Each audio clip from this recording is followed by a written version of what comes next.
this week's guest, Kristi Hutton. Kristi, good to have you. Thank you. Thanks for having me. We're excited that you're back. Me too. Yeah, you left us for a while. I did. You did? Tell me about that.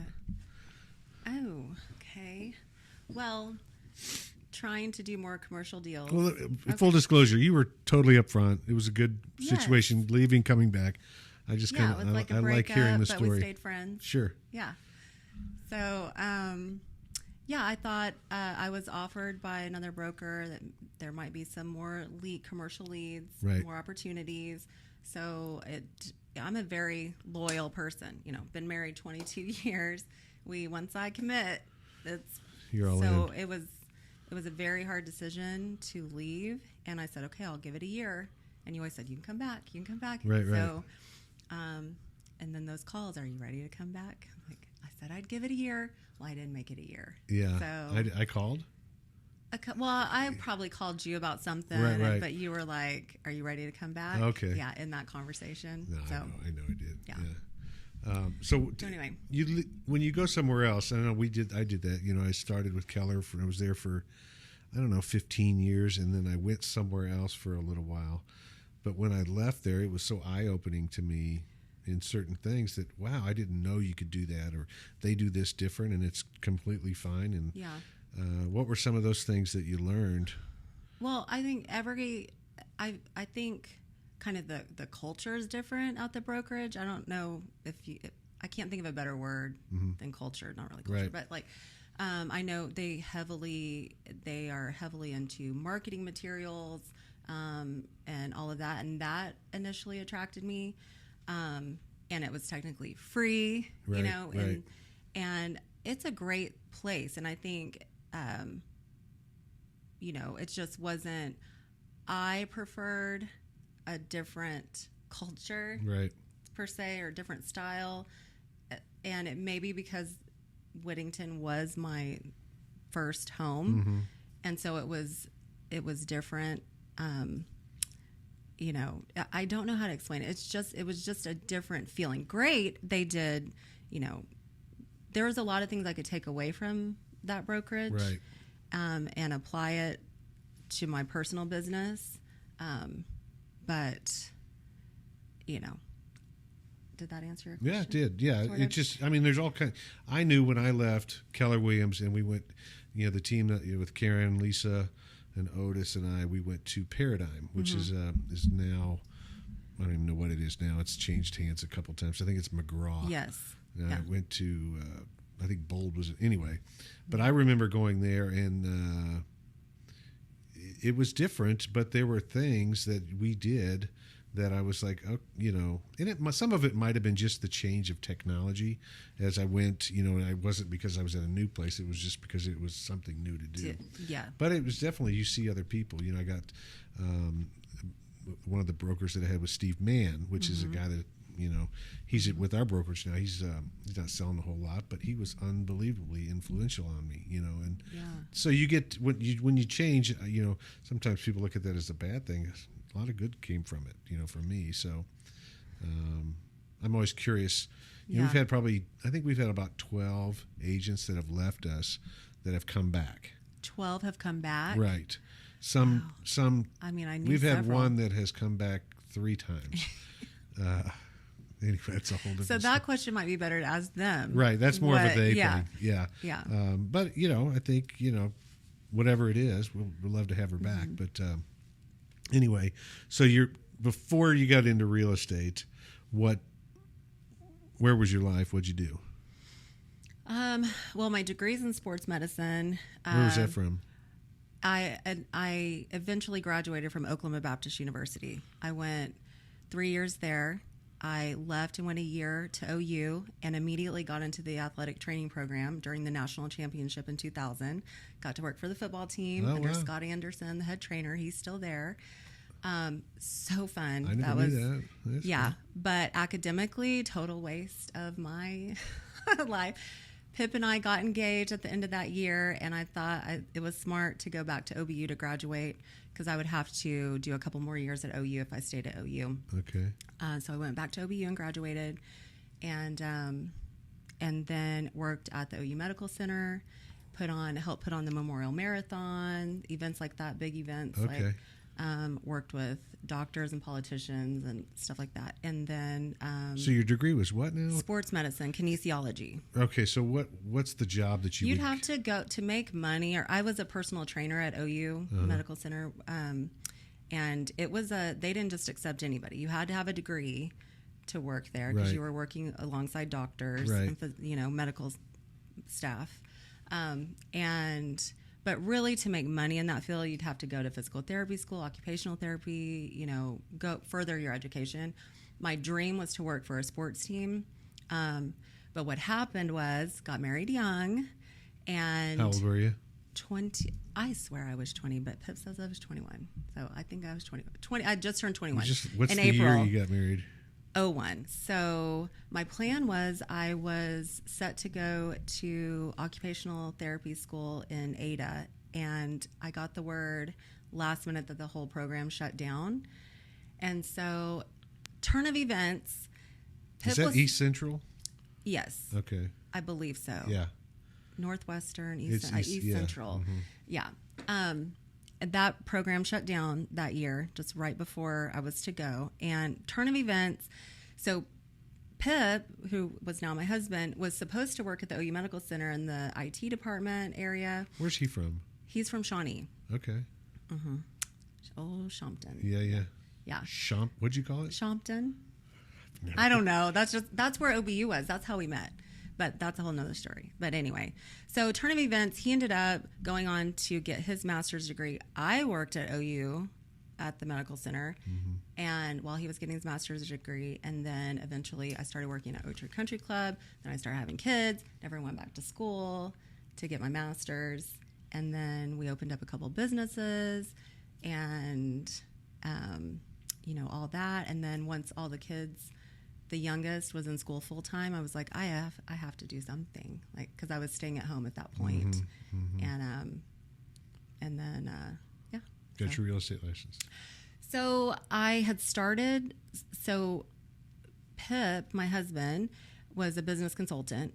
I actually own the company. He's technically worked for me, but you're a female owner. Yeah. Is that how that works? I mean, I'm a female, and I was the owner. I feel like there was advantages to that. I think our accountant said it'd be best if I. Well, it makes sense. Yeah. And so he would recommend all the time to his clients to sell properties, to liquidate assets, to get more cash flow, and he saw what the brokers or agents were making and didn't feel like they were doing anything. And he was like, "You could do this, but you could do it better." And so that was the whole reason. The intention was to go in to do commercial real estate. But before I got my license, I already had a couple of people that were waiting for me to get my license to sell their house and find another house. So what year was that? That was October of 2018. Okay. Yeah. And so that's when I started. I was doing residential, but my heart was to do commercial. Yeah. Why is your heart in commercial? Commercial, so everyone I know thought I would love residential because they're like, oh, you'd be great at like going in and, they see HGTV. Let's redo a house or let's find a first time home buyer, the perfect house. And you have a great eye for that or whatever. Well, I do like that. And it is exciting for the buyers and especially first time home buyers, when purchasing a home and all that. But I like commercial more because it's cut and dry. It's more cut and dry usually, and it's really about the bottom dollar. It's just less emotional. It's either usually less emotional. Right. It tends to be less emotional and not based on, well, I don't like this house because of the paint colors or all of that. It's how much money can I make off of this and there is I love small business.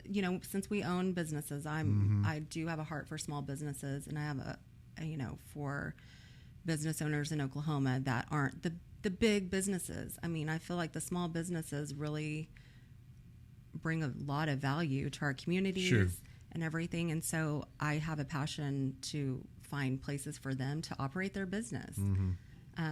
So that's basically, and then also investors that want to buy investment properties. I think that's great. It's exciting to make money off of real estate. It's well, really that's cool. great. Yeah, no, I get that. And get that residual income, and it's exciting for people. Interesting, though, the commercial to residential side and how you favor commercial, which is great. I don't. Yeah, and residential and commercial agents, we have the same license. We're all, I heard another agent say there's no regulations on commercial real estate. Well, actually there is, and it's ORIC, which is the same as residential. But there is a lot of training that you need to. It is different. Right. It's different verbiage. Right. When I was learning real estate, period, I was like, what is that? What is this? The verbiage, right. the words were like so different. Words I'd never really thought about or heard about before. And so that's the same way it is for residential versus commercial. It's a little bit different verbiage. But there are rules and regulations, and ORIC is starting to do a better job cracking down on the people that... You're on something, aren't you? On a committee of some sort? I'm on the Oakmar Commercial Alliance Committee. I'm the chair this year. Oh, wow. Yeah, so we're trying to bridge the gap between, we're trying to make it easier for agents, maybe more so residential agents that have a couple of commercial properties, or, have clients that have commercial properties that they want to sell, and be able to list them on the MLS. We want more listings on the MLS. What are you finding, that most people aren't listing them? Or So Oakmar members are required, right, to list all of their listings on the MLS. And, we have found that some commercial agents weren't doing that because they weren't finding a benefit to it. There wasn't a value. So we're trying to, make it more value, make the MLS and Oakmar more valuable to these so when you post something agents. Commercially, I didn't mean to cut you off there, but I was thinking through it. So if you post something commercially, does it take the same path through the different websites that lead from a residential house? Does it go to like Zillow? Does it go to... It depends on how you list it. Well, if you put internet, yes, and it's commercial. No, if it's so you have commercial properties that you are listing to lease, and commercial properties that you're listing to sell. Right. If you are listing a commercial property for lease, Oakmar has, and the MLS has asked that you put it under lease listings. Those will go to Zillow. Listings. Lease, okay. Yeah, you put under lease, right, just like a residential, but in there's a sub property type, and you put commercial. Right. So that's how they've asked us to list commercial lease listings. Commercial for sale listings do not go to Zillow. Yeah, and that's probably why there's not much value, is they don't see that. I mean, because that's a big deal today. Not that we couldn't, if it wasn't ever there, we could still do business, but it's there, and that's where the buyer goes. Yeah. Generally, and then if a buyer's looking for something now, a commercial buyer, there's another platform that is like Zillow, which is what is LoopNet. Yeah, but even that, we're on that too. Right. Some of them goes, some of them don't. Well, it all depends. It depends on your subscription. Yes. Right, which is so unclear sometimes on what subscription you even have. I know we've got one. I still don't have any idea what happens when we list it. So I don't know. That's the uncertainty of the commercial side that's frustrating for me, is that residential, you know where it's going to go, you know what to expect, so it's more certain. Yeah, I guess. So one thing that it's not going to happen in a year, and it may not happen in 3 to hopefully in the near future, but through our board and through the Commercial Alliance Committee, trying to get more education to the brokers that do want to allow their agents to practice commercial real estate, because I think that's really, because that's who the agents go to, as their broker first, right? Right.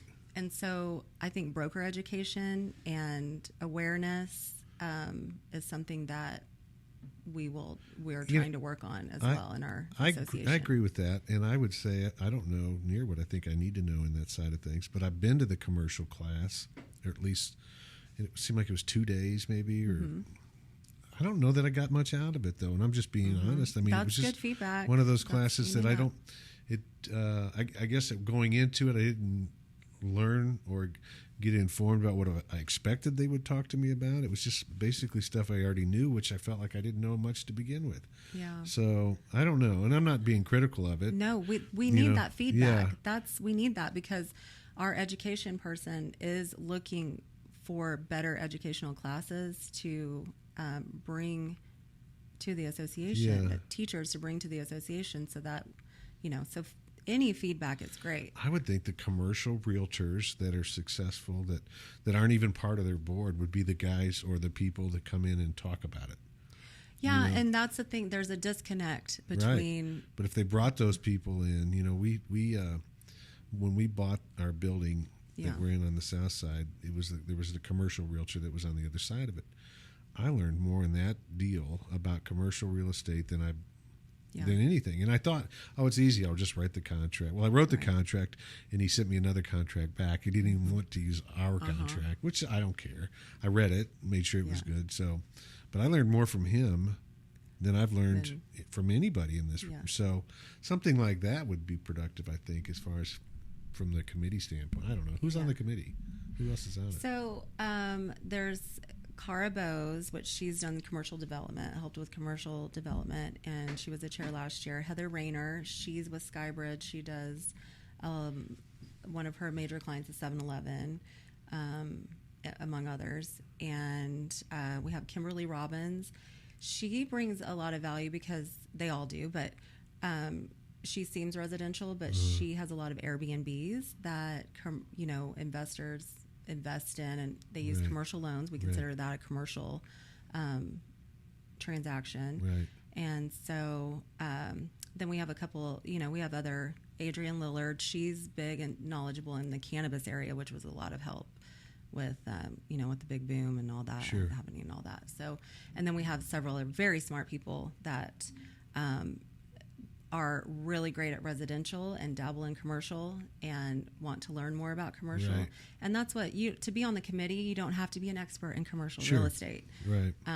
We are planning on bringing guests in to all of our meetings, and, whether it's from vendors or other commercial agents. Huh? How often do they meet? Every other month. Okay. Yeah. So. Interesting. So what is it about real estate that you enjoy, as far as even? What do you like about it? I love the challenge. It's very challenging. And when I was a stay-at-home mom, I did several network marketing companies, and I was gung-ho. I did Mary Kay. I did Plexus, which is a health drink. I have Plexus? Plexus. Okay. I have friends that have literally made millions in these companies. Like which one? I feel like I don't know anybody that's done that. I'll show you. Okay. I have. Well, there's the Rodan and Fields. Did you do that? Rodan and Fields. I didn't do that. I use some of their products. Did you Creative Memories? I was never. Pampered I did Chef. buy stuff from that. I did do Pampered Chef. So I got so gung ho. I would get so gung ho and make a bunch of money and get a lot of not followers, but technically followers. Right. And then I'd be like, oh, this is boring. Right. This is boring. I need something. I can't sell pots and pans anymore. Like, where's the new, That was the Pampered Chef? Yes. Which is great products. Yeah. I'm still a buyer, but, Yeah. Real estate is, I don't care. I've talked to Karen, y'all have been in the business forever. A long time. Yeah. And every transaction is different. Sure. They have the same elements, but you have different personalities. You have different properties. You have different. Sure. Even the easy ones are challenge. It's a challenge. Right. I think. So that's why I like it. That's good. What's something about you that we don't know? What is something? Okay. You're not that much of an open book, so. Yes, I am. I cannot think of anything that I don't post.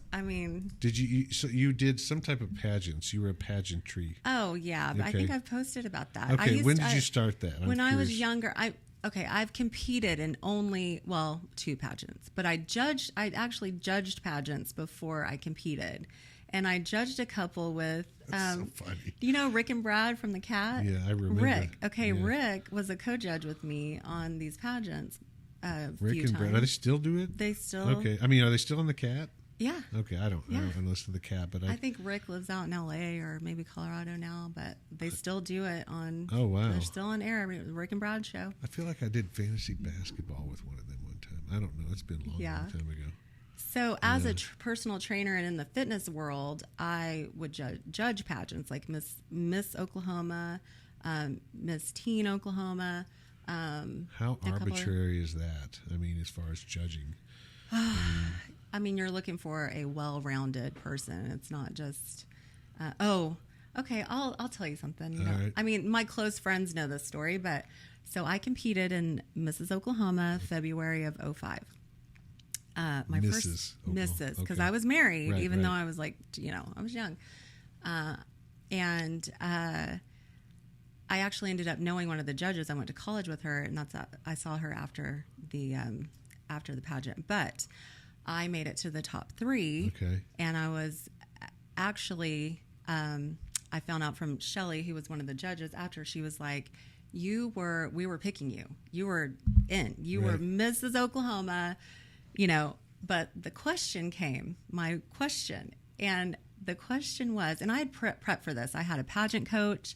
I had, You prepped all for the this things. exact question, or just No, for all the trend questions of the time. Okay.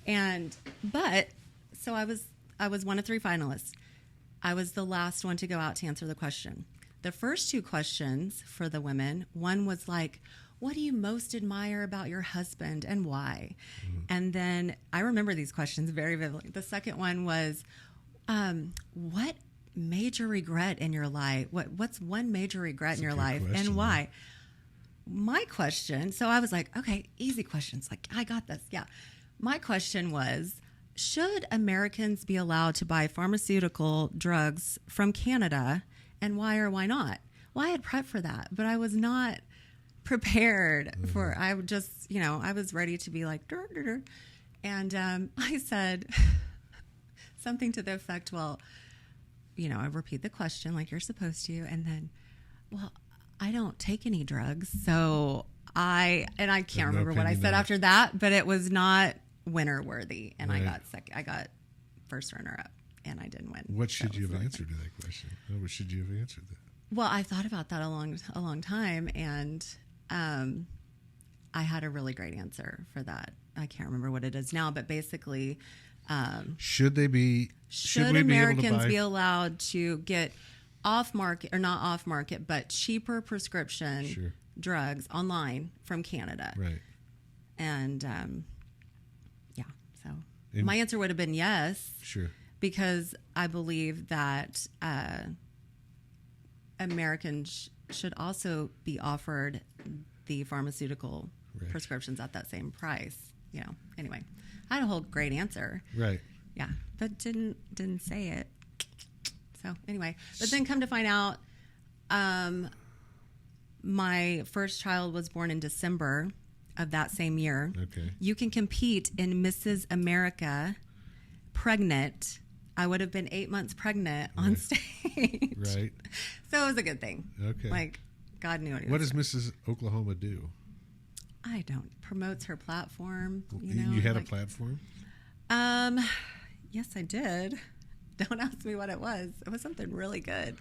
I can't remember what it was. It was really a big deal. If you It can't, was really, how can you yeah. forget it? I don't know, because it was something I was passionate about then. And my life has changed since I've Right. had kids. Now, if I would love to go redeem myself and do that again. You should. Yeah. You should. Do you have to pay to get into that? You pay entry fees Okay. and stuff like that. Yeah. Okay. Do you get sponsors? You get sponsors. like a dress sponsor? Well, or, just any kind of sponsor. Like one of my sponsors was North Park Mall at the time, and they're Oak just Tree like Country What are Club. they? What is that? Just North Park's like a restaurant? I don't no? know Is it- now. I it's think a- it's office spaces and Okay. a restaurant, and yeah, but it was booming. I remember back that. then. Yeah, it was it was kind of a cool mall. Yeah. The only thing I know, and there's some Chinese restaurant on the south side. I think there's some kind of Yeah, I'm not sure. I haven't been over there in a while. Anyway. But yeah, that was okay. So that was maybe something that people That's don't know. good stuff. Yeah. All right. Well, that's great. Anything else? I don't think so. I'm just glad to be back at Whittington and excited for future deals. There you go. Yeah. All right. It's good to have you. Okay, All thank right, you. We'll see you next week.